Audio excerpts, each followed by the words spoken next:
Hi friends, പുതിയൊരു വീഡിയോയിലേക്ക് സ്വാഗതം. വീട്ടമ്മമാർക്ക് വളരെയേറെ യൂസ്ഫുൾ ആവുന്ന കുറച്ച് നല്ല ടിപ്സൊക്കെ കളക്ട് ചെയ്തിട്ടാണ് ഇന്ന് ഞാൻ വന്നിട്ടുള്ളത്. അപ്പോൾ ഇന്നത്തെ നമ്മുടെ ഫസ്റ്റ് ടിപ്പ് എന്താണെന്ന് കണ്ടാലോ. വിലക്കുറവിൽ കിട്ടുന്ന സമയത്ത് ഉരുളക്കിഴങ്ങും തക്കാളിയൊക്കെ കൂടുതലായിട്ട് വാങ്ങി വയ്ക്കുന്നവരാണ് നിങ്ങൾ എങ്കിൽ ഉറപ്പായിട്ട് നിങ്ങൾക്ക് ഉപകാരപ്പെടുന്ന ഒരു ടിപ്പാണിത്. ഇങ്ങനൊരു സൂത്രം ചെയ്തു വെച്ചാൽ മുളച്ച ഉരുളക്കിഴങ്ങ് പോലും ദീർഘനാൾ കേടാവാതെ ചീഞ്ഞു പോകാതെ സ്റ്റോർ ചെയ്യാൻ നമുക്ക് സാധിക്കും. 2-3 കിലോ ഉരുളക്കിഴങ്ങൊക്കെ വാങ്ങിച്ചുകൊണ്ട് വന്നതിന് ശേഷം ആദ്യം തന്നെ നമുക്ക് ചെയ്യേണ്ടത് അതിൽ ബഡ്സ് ഉണ്ടോ എന്ന് നോക്കണം. അതായത് ഇതുപോലുള്ള മുളകൾ ഉണ്ടെങ്കിൽ ആദ്യം തന്നെ അതെല്ലാം അടർത്തി കളയാം. ഇത്തരം ബഡ്സ് റിമൂവ് ചെയ്തിട്ട് വേണം സ്റ്റോർ ചെയ്ത് വെക്കാൻ. അല്ലെങ്കിൽ ഇത് വളരുന്നതനുസരിച്ച് നമ്മുടെ ഉരുളക്കിഴങ്ങിൻ്റെ ആ വെള്ള നിറം മാറി പച്ച നിറത്തിലേക്ക് വരും. ഇങ്ങനെ പച്ച നിറത്തിലുള്ള ഉരുളക്കിഴങ്ങ് കഴിക്കാൻ കൊള്ളില്ല എന്നൊക്കെ നിങ്ങളും കേട്ടിട്ടുണ്ടാവുമല്ലോ. ബഡ്സൊക്കെ അടർത്തി മാറ്റിയതിന് ശേഷം നമുക്കത് സ്റ്റോർ ചെയ്ത് വെക്കാനായിട്ട് നമ്മുടെ അടുക്കളയിലുള്ള ഒരൊറ്റ സാധനം മാത്രം മതി. അതിനുവേണ്ടി ഞാനിവിടെ നല്ലെണ്ണയാണ് കേട്ടോ എടുത്തിട്ടുള്ളത്. നല്ലെണ്ണയോ വെളിച്ചെണ്ണയോ എന്ത് വേണേലും നമുക്കിതിനായിട്ട് എടുക്കാവുന്നതാണ്. കൂടുതലൊന്നും വേണ്ട കേട്ടോ. ഒരല്പം വെളിച്ചെണ്ണയോ നല്ലെണ്ണയോ നമ്മുടെ കൈകളിലേക്കൊന്ന് ഇറ്റിച്ചതിന് ശേഷം നമ്മൾ ആ ബഡ്സ് കളഞ്ഞ് വെച്ചേക്കുന്ന ഉരുളക്കിഴങ്ങ് ഓരോന്നെടുത്ത് ഈ എണ്ണയിലൊന്ന് പുരട്ടിയെടുക്കാം. പ്രത്യേകിച്ചും നമ്മൾ ആ ബഡ്സൊക്കെ റിമൂവ് ചെയ്തെടുത്ത ഭാഗമില്ലേ, അവിടെയാണ് എണ്ണ നന്നായിട്ട് പുരട്ടി കൊടുക്കേണ്ടത്. ബഡ്സ് റിമൂവ് ചെയ്ത കുഴികളിലൊക്കെ ഇങ്ങനെ എണ്ണ പുരട്ടി കൊടുക്കുമ്പോൾ ഉരുളക്കിഴങ്ങിന് മുളയ്ക്കാനുള്ള ടെൻഡൻസി ഇല്ലാണ്ടാവും. എണ്ണയൊക്കെ പുരട്ടിയ ശേഷം നമുക്കിതൊരു കവറിലിട്ട് സ്റ്റോർ ചെയ്ത് വെക്കാം. പിന്നെ ഉള്ളിയും ഉരുളക്കിഴങ്ങൊക്കെ സ്റ്റോർ ചെയ്യാനായിട്ട് ഇതുപോലുള്ള പ്ലാസ്റ്റിക് കവറുകളൊന്നും ഒരിക്കലും യൂസ് ചെയ്യരുത്. സവാളയും ഉരുളക്കിഴങ്ങൊക്കെ സ്റ്റോർ ചെയ്ത് വെക്കാനായിട്ട് ഇതുപോലുള്ള നല്ല എയർ സർക്കുലേഷൻ കിട്ടുന്ന ക്ലോത്ത് കവറുകളാണ് ഏറ്റവും നല്ലത്.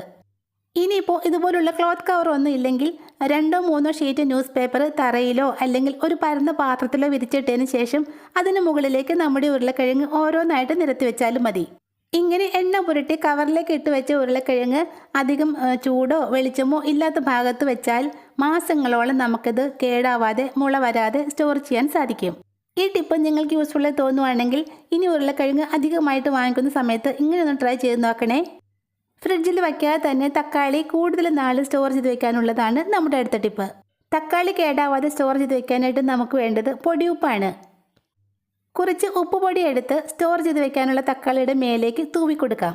പ്രത്യേകിച്ച് അതിൻ്റെ ഞെട്ടിൻ്റെ ഭാഗമില്ലേ, അവിടെ നന്നായിട്ട് ഉപ്പ് തേച്ച് കൊടുക്കണം.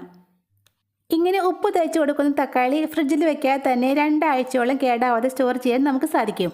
വിലക്കുറവിൽ വെളുത്തുള്ളിയൊക്കെ വാങ്ങിക്കുമ്പോഴും അത് മാസങ്ങളോളം കേടാവാതെ ചീഞ്ഞു പോവാതെ സ്റ്റോർ ചെയ്ത് വെക്കാനായിട്ട് ഇതുപോലൊരു സൂത്രം ചെയ്താൽ മതി.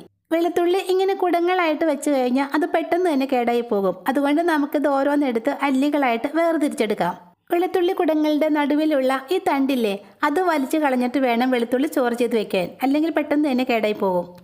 ഒരു മുറത്തിലോ അല്ലെങ്കിൽ തറയിലോ 2-3 ഷീറ്റ് പേപ്പർ നല്ല കട്ടിയിലൊന്ന് വിരിച്ചതിന് ശേഷം നമ്മൾ ആ ഉതിർത്തെടുത്ത വെളുത്തുള്ളി അല്ലികൾ നിരത്തിയിട്ട് കൊടുക്കാം. ഇങ്ങനെ ചെയ്താൽ വെളുത്തുള്ളി മാസങ്ങളോളം കേടാവാതെ സ്റ്റോർ ചെയ്ത് വെക്കാം.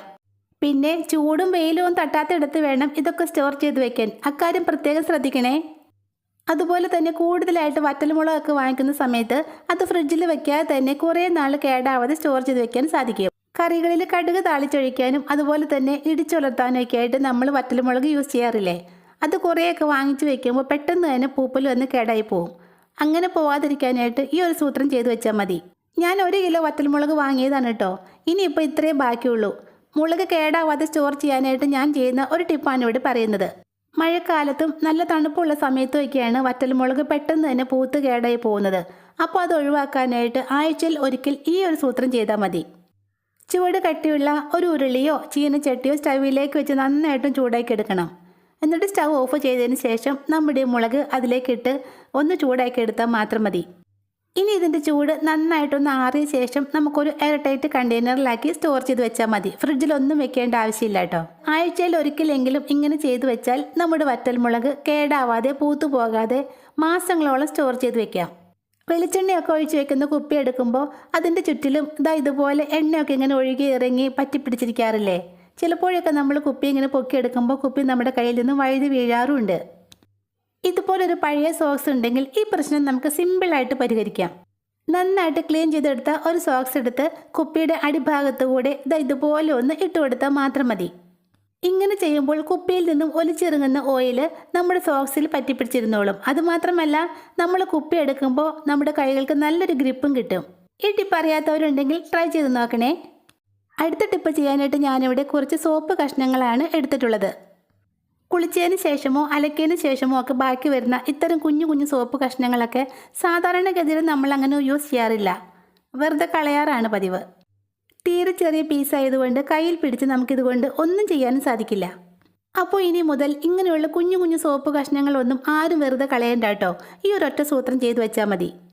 നമ്മുടെ ഈ സൂത്രം ചെയ്യാനായിട്ട് ഞാനിവിടെ ഒരു പഴയ സോക്സാണ് കേട്ടോ എടുത്തിട്ടുള്ളത്. ഇനി ആ കുഞ്ഞു കുഞ്ഞു സോപ്പ് പീസ് എല്ലാം ഈ സോക്സിൻ്റെ ഉള്ളിലേക്ക് ഇട്ട് കൊടുക്കാം. സോപ്പ് കഷ്ണങ്ങളെല്ലാം സോക്സിൻ്റെ ഉള്ളിലേക്ക് ഇട്ടതിന് ശേഷം സോക്സ് ഇതുപോലെ ഒന്ന് മടക്കിയെടുക്കാം. ഇനി ഇതുകൊണ്ട് ഒരു 100 കാര്യങ്ങൾ നമുക്ക് ചെയ്യാൻ സാധിക്കും. എല്ലാ ഡ്രസ്സുകളും നമ്മൾ വാഷിംഗ് മെഷീനിലിട്ടല്ലല്ലോ കഴുകാറുള്ളത്. അപ്പോൾ മെഷീനിൽ കഴുകാൻ പറ്റാത്ത ഡ്രസ്സുകൾ ഉണ്ടെങ്കിൽ നമുക്കിതുകൊണ്ട് കഴുകിയെടുക്കാം. ആദ്യം തന്നെ നമ്മൾ ആ സോപ്പ് ഇട്ട് വെച്ച സോക്സ് നന്നായിട്ടൊന്ന് നനച്ചെടുക്കാം. ഇനി നമുക്ക് കഴുകാനുള്ള തുണി എടുത്ത് നനച്ചതിന് ശേഷം നമ്മുടെ ഈ സോക്സ് കൊണ്ട് സോപ്പിട്ട് കഴുകുന്നത് പോലെ ഉരച്ച് കഴുകിയാൽ മാത്രം മതി. ഇങ്ങനെ ചെയ്യുമ്പോൾ 2 ഗുണങ്ങളാണ് കേട്ടോ നമുക്ക് കിട്ടുന്നത്. ഒന്നാമത്തേത്, നമ്മുടെ കുഞ്ഞു കുഞ്ഞു സോപ്പ് കഷ്ണങ്ങളൊന്നും വെറുതെ പാഴായി പോവില്ല. അതുമാത്രമല്ല, സോപ്പ് നമ്മുടെ സ്കിന്നിലേക്ക് നേരിട്ട് ടച്ച് ചെയ്യാത്തത് കാരണം സോപ്പ് മൂലമുള്ള അലർജിയും നമുക്ക് ഉണ്ടാവില്ല. തുണി കഴുകിയെടുക്കാൻ മാത്രമല്ല കേട്ടോ, ഇങ്ങനെ സോപ്പ് ഇട്ട് വെച്ച സോക്സ് കൊണ്ട് നമ്മുടെ വാഷ് ബേസിനും സിങ്കും അതുപോലെ തന്നെ നമ്മുടെ ഗ്യാസ് സ്റ്റൗ ഒക്കെ നന്നായിട്ട് ക്ലീൻ ചെയ്തെടുക്കാൻ സാധിക്കും. അതുപോലെ തന്നെ നല്ലൊരു സോക്സിനുള്ളിലേക്ക് കുളിക്കാനുള്ള സോപ്പിൻ്റെ ഒരു കുഞ്ഞു പീസ് ഇട്ട് കൊടുക്കാം. ഇതുകൊണ്ട് നമ്മുടെ കുഞ്ഞുങ്ങളുടെ ദേഹമൊക്കെ തേച്ച് കുളിപ്പിക്കുന്നത് അവർക്ക് ഒത്തിരി ഇഷ്ടമാവും. സാധാരണ ലൂഫയൊക്കെ വെച്ച് കുഞ്ഞുങ്ങളെ കുളിപ്പിക്കുമ്പോൾ അവർക്ക് വേദനിക്കുന്നു എന്ന് പറഞ്ഞ് കരയാറില്ലേ? പക്ഷേ ഇതിന് ആ കുഴപ്പമൊന്നുമില്ല കേട്ടോ. നമ്മുടെ സോക്സ് നല്ല സോഫ്റ്റ് അല്ലേ, അതുകൊണ്ട് കുഞ്ഞുങ്ങൾക്ക് ഇതൊത്തിരി ഇഷ്ടമാവും. ഓരോ പ്രാവശ്യത്തെ ഉപയോഗത്തിന് ശേഷവും സോക്സ് നന്നായിട്ടൊന്ന് കഴുകി എടുത്തിട്ട് ഒരാണിയിൽ തൂക്കിയിട്ടാൽ മതി. അതിൽ വെള്ളമെല്ലാം നന്നായിട്ട് വാർന്നു പോയി നല്ല ഡ്രൈ ആയിട്ടിരുന്നോളും. ഈ ടിപ്പ് അറിയാത്തവരുണ്ടെങ്കിൽ ചെയ്തു നോക്കണേ. അടുത്ത ടിപ്പ് ചെയ്യാനായിട്ടും ഞാനൊരു പഴയ സോക്സാണ് കേട്ടോ എടുത്തിട്ടുള്ളത്.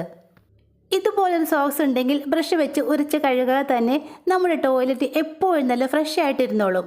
അതുമാത്രമല്ല, എപ്പോഴും ടോയ്ലറ്റ് കഴുകി കഷ്ടപ്പെടുകയും വേണ്ട. ഇങ്ങനെ ചെയ്തു വെച്ചാൽ മാസത്തിൽ ഒരു തവണ മാത്രം ടോയ്ലറ്റ് ക്ലീൻ ചെയ്താൽ മതി.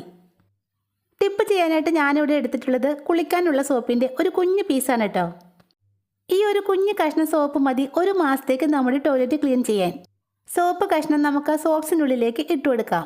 ഇനി ഒരു ചരട് കൊണ്ട് സോക്സിൻ്റെ മുകൾ ഭാഗം ഒന്ന് കെട്ടിവെക്കാം. ഇനി ഇതുകൊണ്ട് നമ്മൾ എന്താ ചെയ്യാൻ പോകുന്നതെന്ന് വെച്ചാൽ, നമ്മുടെ ഫ്ലഷ് ടാങ്കിൻ്റെ ഉള്ളിലെ വെള്ളത്തിലേക്ക് സോപ്പ് ഇട്ട് വെച്ച ഈ സോക്സ് ഇതുപോലെ ഒന്ന് ഇറക്കി വെക്കാം. സോക്സ് കെട്ടി ചരടിൻ്റെ അറ്റം ഇതുപോലെ പുറത്തേക്ക് ഇട്ടതിന് ശേഷം ഫ്ലഷ് ടാങ്ക് നമുക്ക് അടച്ചു വെക്കാം.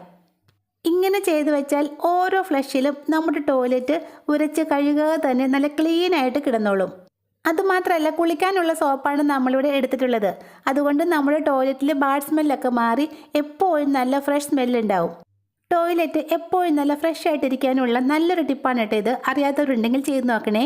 അപ്പോൾ ഇന്നത്തെ ടിപ്സ് നിങ്ങൾക്ക് യൂസ്ഫുള്ളായി തോന്നുവാണെങ്കിൽ മറക്കാതെ ഈ ചാനൽ ഒന്ന് സബ്സ്ക്രൈബ് ചെയ്തേക്കണേ. താങ്ക്